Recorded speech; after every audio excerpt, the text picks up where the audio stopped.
잠언 21장 말씀입니다.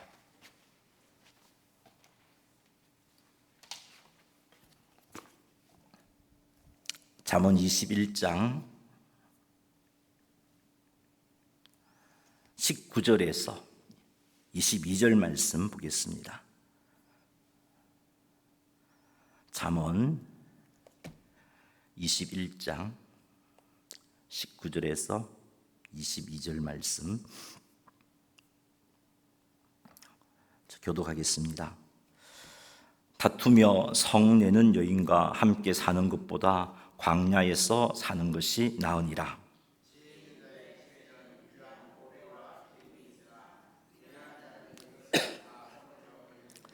공의와 인자를 따라 구하는 자는 생명과 공의와 영광을 얻느니라. 지혜로운 자는 용사의 성에 올라가서 그 성이 의지한. 아멘. 자, 우리 인사합시다. 은혜 받읍시다. 하나님의 은혜가 오늘 이 밤에 이 시간 우리 가운데 충만하게 되기를 주의 이름으로 축복합니다.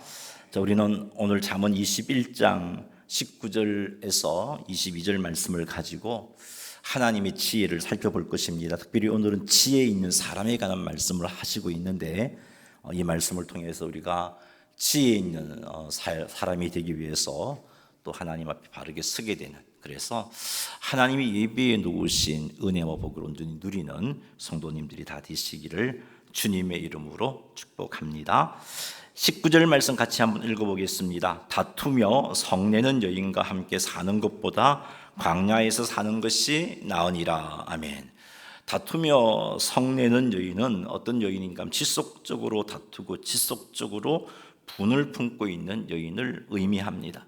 이런 여인과 함께 사는 것보다는 광야에서 혼자 사는 것이 낫다라고 말하고 있습니다. 광야는 성경에서 종종 고독과 시험과 고난의 장소로 묘사됩니다. 물과 음식이 부족하여 생존이 어려운 환경으로 일반적으로 사람들이 피해야 할 장소로 언급되고 있습니다. 그런데 오늘 본문 말씀을 보면은 이렇게 힘든 광야가 다툼이 있는 여인과 함께 사는 것보다 낫다라고 말씀하고 있습니다. 이것은 광야의 고통과 고난이 지속적으로 다투는 환경보다 오히려 견딜만 하다라는 의미의 말씀입니다. 이 19절 말씀은 평화롭지 않은 관계, 특히 지속적인 다툼과 분노가 있는 관계의 위험성을 우리에게 말해주고 있습니다. 그리고 이 구절은 인간관계에서 지혜롭게 행동하고 평화를 추구해야 한다는 것을 우리에게 교훈하고 있습니다. 그리고 다툼을 피하고 화평을 유지하는 것이 지혜로운 삶의 한 부분임을 강조하고 있습니다. 그렇습니다. 다투며 성내는 여인, 여기 표현한 여인이라고 썼지만 남편도 될 수 있고, 그죠? 아내도 될 수 있는 거예요.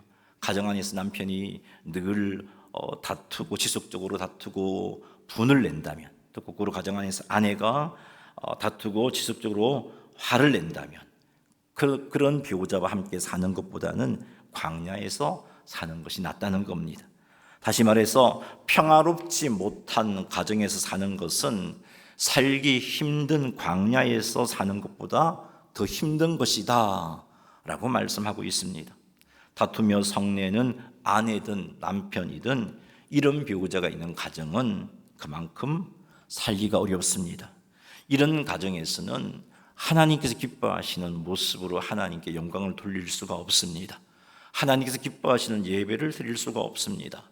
하나님께서 원하시는 경건한 하나님의 자녀를 양육하는 일도 할 수가 없습니다.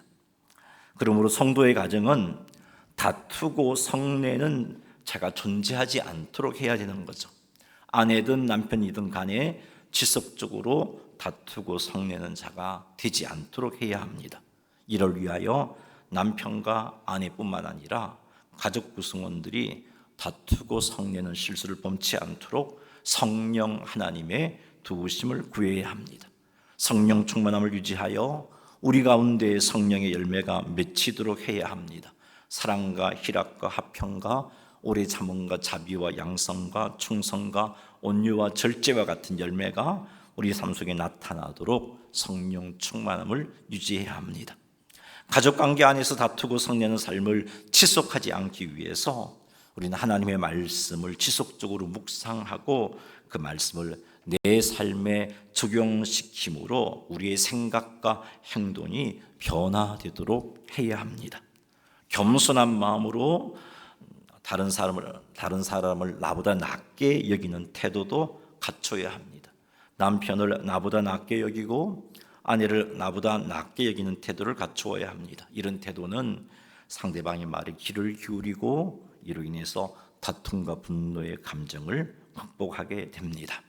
자, 만일 가정 안에서 나는 이 말씀 앞에서 제대로 반응해서 하나님의 말씀을 묵상하고 또 그 말씀 앞에 삶에 적용시키고 성령 충만함을 유지하여 성령의 열매들이 맺히는 삶을 살고 내 남편을 또 내 아내를 나보다 낮게 여기고 있음에도 불구하고 나의 배우자가 그래도 다투고 분노하는 상태라면 우리는 그 배우자를 품고 하나님께 나아가야 합니다. 우리 하나님은 사람의 마음도 바꾸시는 분이십니다. 그래서 하나님께 나아가야 돼. 포기하지 마시고 다투고 분내는 사람이 있는 가정은 하나님께서 기뻐하시는 모습의 사명을 감당해내지 못합니다. 사랑하는 성도 여러분, 성령 충만하여 성령의 열매들이 맺히도록 합시다. 그러면 나의 배우자가 조금 나를 힘들게 하더라도 우리는 이 성령의 9가지 열매로 말미암아 사랑과 오래 참음과 그 충성과 온유와 절제와 같은 이 열매들로 말미암아 우리는 견뎌낼 수 있고 또 하나님께서 기뻐하시는 모습으로 서게 됩니다. 비록 내 배우자가 다투고 분내는 사람이라 할지라도 내가 그것에 반응하지 않고 내가 하나님께서 기뻐하시는 모습으로 반응하다면 결국은 그 다툼은 그칠 수밖에 없습니다. 혼자서는 다툴 수가 없으니까 말이죠. 하나님의 말씀을 지속적으로 묵상하고 그 말씀에 순종하는 삶을 사십시다. 겸손한 마음으로 나의 남편을 나의 아내를 나보다 낮게 여기는 삶을 사십시다. 이렇게 해서 우리 가정 안에 성도의 가정 안에 다툼과 분쟁은 끊어지고 그래서 하나님께서 기뻐하시는 가정을 이루어서 하나님께 온전히 영광 돌려드리시는 성도님들이 다 되시기를 주님의 이름으로 축원합니다. 20절 말씀 읽겠습니다. 지혜 있는 자의 집에는 귀한 보배와 기름이 있으나 미련한 자는 이것을 다 삼켜버리느니라. 아멘. 20절 말씀을 보니까 지혜 있는 자의 집에는 귀한 보배와 기름이 있다라고 말씀하고 있습니다. 여기서 말하는 지혜는 인생을 올바르게 관리하고 하나님께 주신 자원을 현명하게 사용하는 능력을 의미합니다. 이런 지혜는 절제와 분별력과 또 장기적인 안목과 하나님을 경외하는 마음을 가지고 올바른 선택과 올바른 행동을 하게 해줍니다. 이런 지혜가 있는 사람의 집에는 귀한 보배와 기름이 있다라고 말씀하고 있습니다. 보배란 귀중한 재산이나 재물을 가리킵니다. 뿐만 아니라 하나님께 주신 영적인 은사와 선물을 의미합니다. 즉 지혜, 또 하나님의 말씀을 깨달음, 하나님께 친밀한 삶, 이런 것들을 가리켜서 보배라고도 말합니다. 물질적인 풍요로움과 영적인 풍요로움을 보배라고 표현하고 있습니다. 귀한 보배가 지혜로운 자의 집에 있다는 것은 하나님께 주신 자원을 현명하게 사용하고 절제하며 분별력 있게 사용하고 장기적인 안목을 가지고 또 하나님을 경외하는 마음으로 올바르게 선택하고 행동함으로 얻어지는 그런 물질적인 풍요, 영적인 풍요를 의미한다는 것 우리는 기억해야 할 것입니다. 그리고 기름은 고대 이스라엘 사이에서 요리하는 데도 사용했고요, 등불을 켜는 데도 사용했고 또 약품으로도 사용했고 종교의식에도 사용하는 필수적인 자원이었습니다. 그리고 기름은 하나님의 복과 하나님의 임재를 상징하고 의미하는 것이었습니다. 그래서 하나님께서 일꾼을 세우실 때 왕이나 선지자나 제사장을 세우실 때 기름을 붓잖아요. 그 기름 부으심으로 인하여 하나님의 임재가 강력하게 나타나게 되었던 겁니다. 이런 의미로 생각해 볼 때 기름이 그 집에 있다는 것은 이런 생활의 풍요로움, 요리하고 불을 켜고 또 약품으로도 사용하고 영적인 것은 하나님을 섬기는 이들을 사용하니까 생활에 풍요로움이 있다는 것이고, 뿐만 아니라 하나님의 복주심과 하나님의 임재하심이 있다는 겁니다. 자, 그런데 누가 이런 복을 누릴 수 있는가? 지혜 있는 자에게 이런 복이 임한다라고 말씀하고 있습니다. 즉, 하나님께서 주신 인생을 올바르게 관리하고 하나님께 주신 자원을 현명하게 사용하는 사람, 그리고 절제하며 분별력을 가지고 장기적인 안목을 가지고 지금 눈앞에 보이는 이익 때문에 나에게 주어진 시간이라든지 은사라든지 물질을 낭비하지 아니하고 하나님 경외하는 마음을 갖추어서 올바르게 선택하고 올바르게 행동하는 자에게 이런 복이 임한다라고 말씀하고 있습니다. 자, 그런데 미련한 자는 하나님께 주신 자원을 낭비하고 의미 없게 사용합니다. 하나님께 주신 자원에는 시간, 또 은사, 물질이 있을 수 있습니다. 지혜로운 자는 이것을 현명하게 사용하지만 미련한 자는 이것을 낭비하고 의미 없게 사용합니다. 지혜로운 자는 하나님께서 주신 시간과 은사와 물질을 사용할 때 절제도 하고 분별력을 가지고 올바르게 사용합니다. 그리고 하나님을 경외함으로 하나님께 주신 자원을 장기적인 안목을 가지고 잘 사용합니다. 하지만 미련한 자는 현명하게 이것을 사용하지 못합니다. 시간과 은사와 물질을 낭비합니다. 자신의 욕구를 따라 함부로 사용함으로 이 시간이 의미 없게 흘러가 버리고 하나님이 주신 물질들이 의미 없이 사라져 버리는 겁니다. 이런 삶의 결국은 귀한 보배와 기름을 상실하게 된다는 겁니다. 하나님께 주신 재산, 하나님께 주신 영적인 선물을 잃어버리게 되는 것입니다. 뿐만 아니라 하나님의 임재하심도 경험하지 못하게 되고 하나님께 주신 복도 상실하게 됩니다. 기억하십시다. 미련한 자는 하나님께 주신 자원을 낭비하고 충동적으로 사용합니다. 현재의 욕망을 충족시키는 데 사용하다 보니까 이 시간을 제대로 관리하지 못하고 자기 욕구 충만하는 데 사용해버리고 하나님께 허락하신 물질을 자기 욕구를 충족시키는 데 사용해버리고 그러다 보니까 하나님께서 나를 통해서 이루시고자 하는 일들을 제대로 해내지 못하게 됩니다. 이런 것이 미련한 자의 모습인데 우리는 이런 모습을 경계해야 합니다. 사랑하는 성도 여러분, 지혜로운 자가 되시기 바랍니다. 하나님께 주신 시간, 은사, 물질을 현명하게 사용하십시오. 남의 것과 비교해서 나의 것은 보잘것없다 하면서 이걸 보잘것없는 이것 겉으로 사용하는 것은 한 달란트 받은 자와 같은 삶입니다. 그렇게 사용하지 마십시오. 내게 하나님께서 감당할 만큼 가장 적당한 분량을 주셨음을 믿고 나에게 주어진 시간과 물질과 또한 은사들을 낭비하지 말고 하나님을 경외함으로 그리고 분별력을 갖추어서 절제함으로 그리고 장기적인 안목을 갖추어서 제대로 사용하시기 바랍니다. 이렇게 하여 우리 모두에게 귀한 보배와 기름이 풍성하게 있는 물질적인 복과 영적인 복이 풍요롭게 우리에게 계속해서 주어지는 그런 우리의 가정이 되시기를 주님의 이름으로 축원합니다. 21절 말씀 읽겠습니다. 공의와 인자를 따라 구하는 자는 생명과 공의와 영광을 얻느니라. 아멘. 공의와 인자를 따라 구한다는 것은 공의를 따라 행동한다는 겁니다. 인자를 따라 행동한다는 겁니다.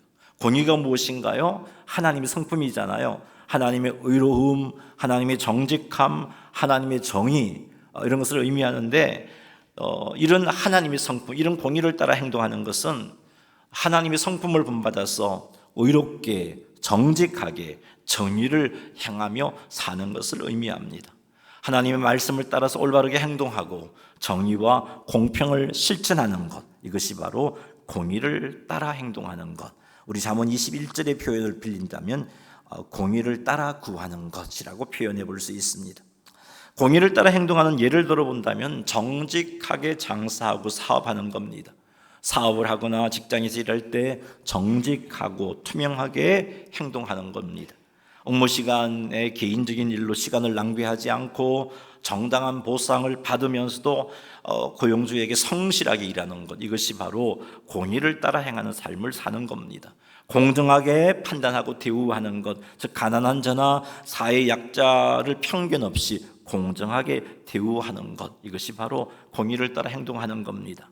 사회적 불의에 맞서서 약자를 보호하는 것, 가난한 이웃이나 억압받는 사람을 돕고 그들의 권리를 옹호하는 일이 참여하는 것, 이것이 공의를 따라 행동하는 겁니다. 하나님이 이렇게 공의를 따라 행동하는 자에게 복을 약속해 주고 계십니다. 또 인자를 따라 행동한다는 것도 하나님의 성품인 인자를 본받아 사람을 대하는 자세를 의미합니다. 하나님의 성품인 인자는 하나님의 자비, 하나님의 변함없는 사랑, 하나님의 신실함을 의미합니다. 즉 변함없이 우리를 사랑하는 것, 나의 조건과 상관하지 않고 하나님의 약속을 쫓아서 우리를 사랑하는 그 사랑을 인자라고 말합니다.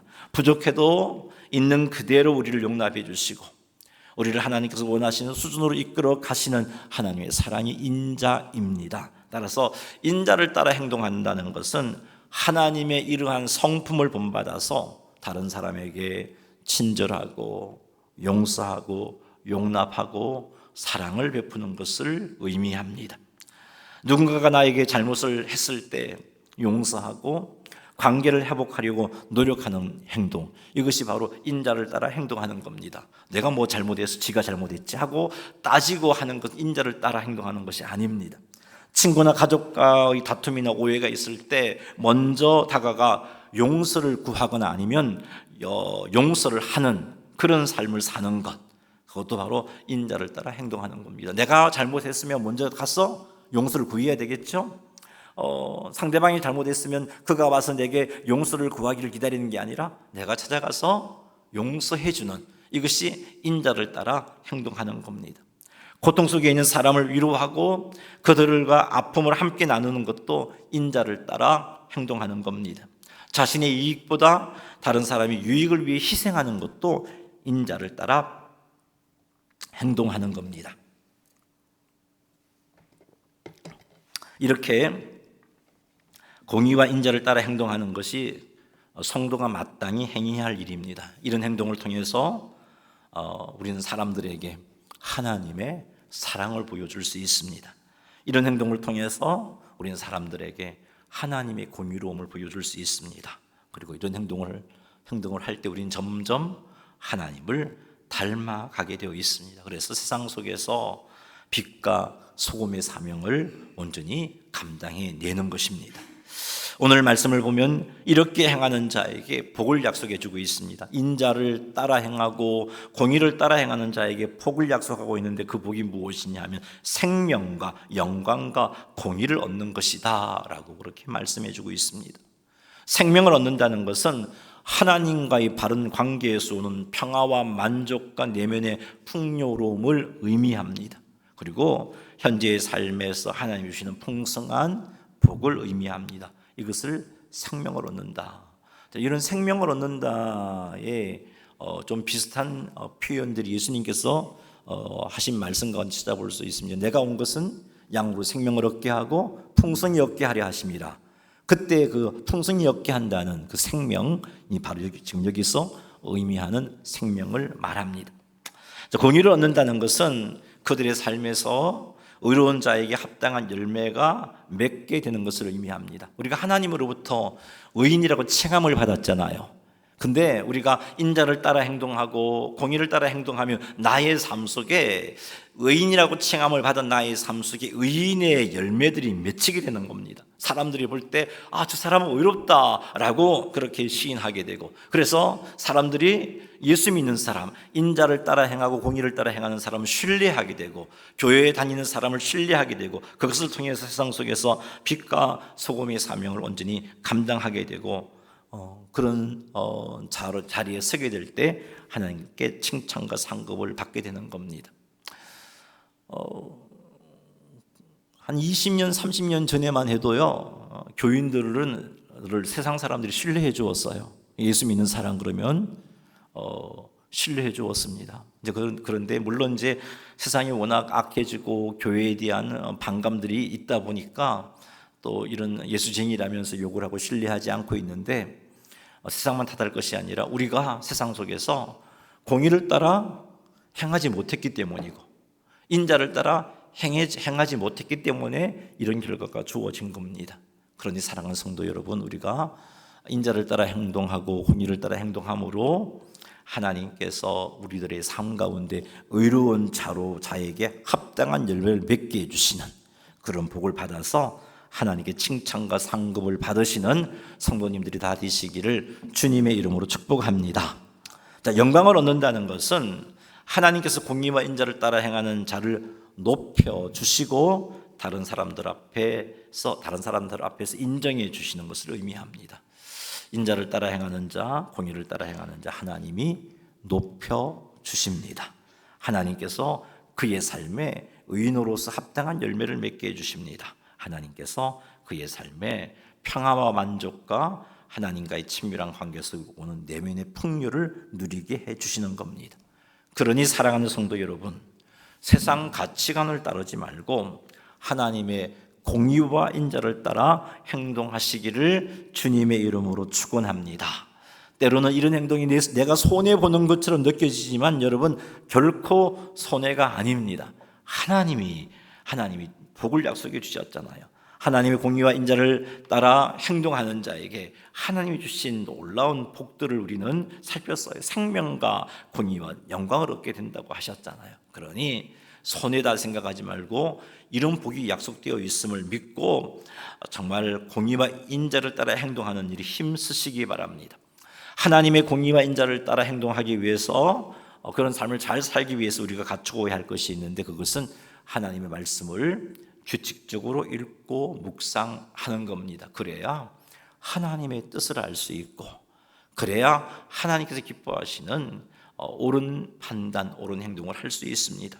두 번째는 예수님을 본받기 위하여서 예수님의 삶을 묵상하고 예수님의 가르침들을 읽고 묵상함으로 내 마음속에 새기는 겁니다.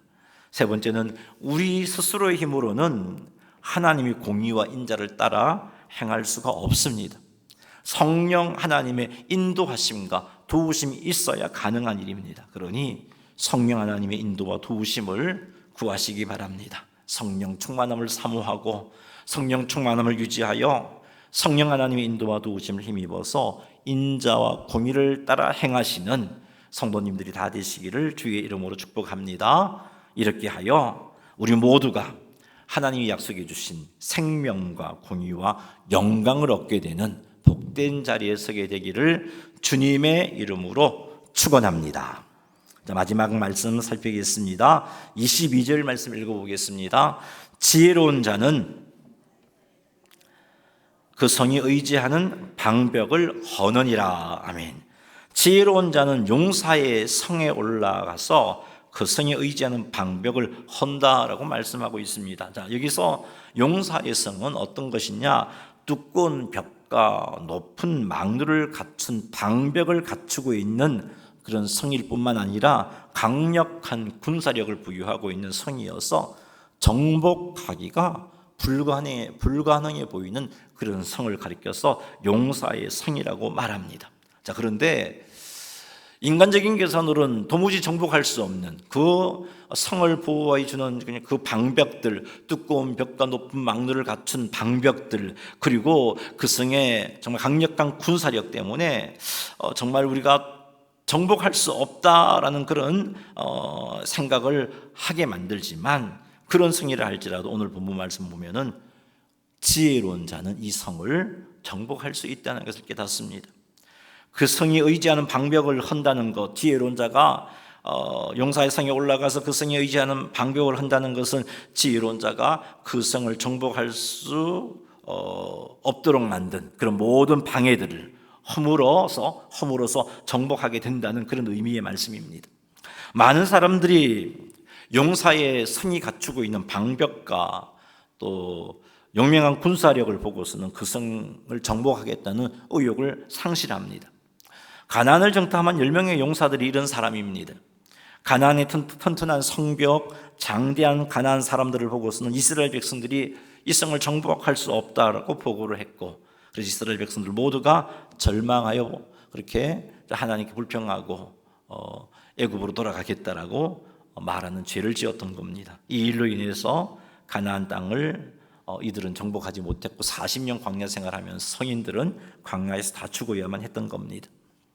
자, 하지만 오늘 잠언 말씀은 요새와 같이 잘 갖추어진 용사의 성이라 할지라도 지혜로운 자는 그 성을 정복한다라고 말씀하고 있습니다.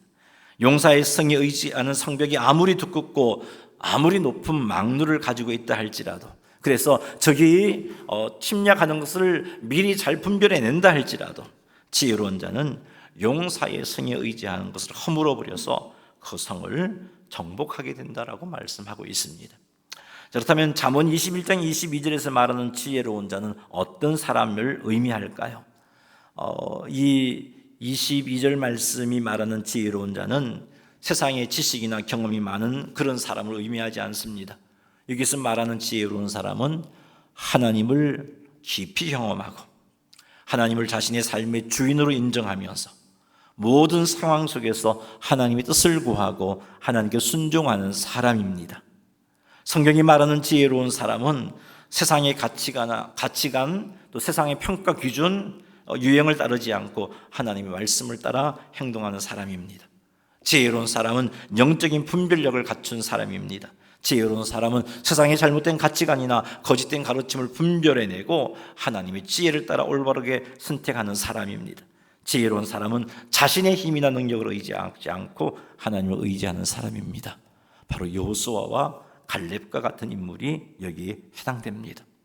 이렇게 하나님을 경외하고 하나님의 말씀을 따라 행동하고 영적 분별력을 갖추고 하나님을 의지하는 사람은 용사의 성을 정복하게 된다라고 말씀해 주고 있습니다. 오늘 우리에게 있어서 용사의 성은 어떤 것이 있을까요? 우리가 직면하는 문제나 상황 속에서 우리 힘으로 해결할 수 없는 그런 것들이 다 용사의 성입니다. 우리의 능력과 자원으로 극복할 수 없을 만큼 견고하고 강력해 보이는 그런 문제들, 우리가 당면한 문제들이 바로 용사의 성입니다. 사랑하는 성도 여러분, 여러분에게 있어서 용사의 성은 어떤 것입니까? 우리의 내면에 있는 죄성과 욕망과 두려움, 이것도 우리 자신의 힘만으로는 극복하기 어려운 문제니까 용사의 성이라고 말해볼 수도 있습니다. 우리 힘으로 극복할 수 없는 질병도 용사의 성이라고 할 수 있습니다. 도무지 예수님을 믿지 않을 것 같은 우리의 전도의 대상자도 용사의 성에 해당되어집니다. 자, 이런 것들은 우리의 힘과 능력으로는 어찌할 수가 없습니다. 그런데 이런 문제 앞에서 낙심하지 않고 절망하지 않고 하나님을 의지하고 하나님의 인도를 구하고 하나님 공급해 주신 지혜를 쫓아 행동하는 지혜로운 사람은 용사의 성을 무너뜨린다라고 말씀해 주고 있습니다. 그러니 사랑하는 성도 여러분, 우리 지혜로운 사람이 됩시다. 삶 속에서 하나님을 깊이 경험하시고, 삶 속에서 하나님을 깊이 경험하려면 하나님의 의지함이 있어야 돼요. 여러분 삶의 매 순간순간 하나님을 의지하는 의지함이 있어야 하나님을 깊이 경험할 수 있습니다. 하나님을 삶의 주인으로 인정하며 모든 상황 속에서 하나님의 뜻을 구하고 순종하며 사십시오. 이것이 지혜로운 자의 삶을 사는 겁니다. 세상 가치나 유행을 따르지 않고 하나님의 말씀을 따라 행동하십시오. 이것이 지혜로운 자의 삶을 사는 겁니다. 영적인 분별력을 갖추어서 세상의 잘못된 가치관이나 거짓된 가르침을 분별하고 하나님의 지혜를 따라 올바르게 행동하십시오. 이것이 지혜로운 자의 모습입니다. 나의 힘과 능력을 의지하지 말고 하나님을 의지하십시오. 이렇게 하는 것이 지혜로운 사람의 삶을 사는 것입니다. 이렇게 지혜로운 자의 삶을 살면 용사의 성에 올라가서 그 성에 의지하는 방벽을 허물게 된다라고 말씀해 주고 있습니다. 어찌할 수 없을 것 같아 보이는 문제들을 극복할 수 있게 된다는 겁니다. 사랑하는 성도 여러분, 지혜로운 자가 되셔서 우리 삶에 있어서 용사의 성을 극복해내는 성도님들이 다 되시기를 주님의 이름으로 축원합니다. 말씀을 맺습니다. 19절 말씀을 통해서 다투며 성내는 환경을 피하고 평화로운 가정을 이루는 것이 성도들에게 참 중요한 일인 것을 살폈습니다. 광야의 고통보다 더한 것이 지속적인 다툼과 분노가 있는 관계라는 것도 살폈습니다. 그러므로 우리는 다투며 성내는 가정이 아닌 평화의 가정이 되도록 힘을 써야 합니다. 이렇게 평화의 가정이 되도록 하려면 성령 충만함을 구해야 하고 하나님의 말씀을 지속적으로 묵상해야 하고 겸손한 마음으로 서로를 존중하고 사랑해야 합니다. 이런 삶을 사셔서 다툼과 성냄이 없는 그런 아름다운 가정을 꾸려나가시기를 바랍니다. 20절 말씀을 통해서 우리는 지혜로운 자의 집에 귀한 보배와 기름이 있다는 것을 살폈습니다. 다시 말해서 영적으로 육적으로 풍요로운 그런 삶을 살 수 있는 복이 있다는 것을 살폈습니다. 그러니 사랑하는 성도 여러분, 지혜로운 자가 되십시오. 그래서 영적으로 육적으로 풍요로운 복을 누려야 되겠습니다. 이렇게 되기 위해서는 하나님 경외함을 갖추어야 되고요, 하나님 주신 자원을 낭비하지 말아야 되겠죠. 절제와 분별력을 가지고 올바르게 사용해야 되고 하나님 인도를 구하며 살아가야 합니다. 그렇게 하면 우리 가정이 물질적 영적인 풍요를 누리게 되는데 이런 모습들이 성도님들의 가정에 충만하게 되기를 주의 이름으로 축복합니다. 21절 말씀을 통해서 우리는 공의와 인자를 따라 행동하는 자는 하나님께 생명과 또 공의와 영광을 얻게 된다는 것을 살폈습니다. 그러니 성령 충만함을 의지하고 하나님 말씀을 읽고 묵상하고 예수님의 삶과 가르침을 묵상하여서 공의와 인자를 따라 행하시는 우리 모두가 되기를 주의 이름으로 축복합니다. 22절 말씀, 우리 마지막 절 말씀인데 여기는 지혜로운 자가 용사의 성을 정복한다는 것을 살폈습니다. 자, 오늘 잠언 말씀 우리들에게 지혜로운 자가 되기를 요구하고 있죠. 세상의 지식이나 경험이 아닌 하나님을 경외하고 하나님의 말씀을 따라 행동하고 영적인 분별력을 갖추고 하나님을 의지하는 삶을 살아서 우리에게 있는 용사의 성, 도무지 우리 힘으로 어찌할 수 없는 용사의 성을 정복해내는 복을 받아 누리시는 성도님들이 다 되시기를 주님의 이름으로 축원합니다. 교회 소식 전하겠습니다. 정교인 체육대회가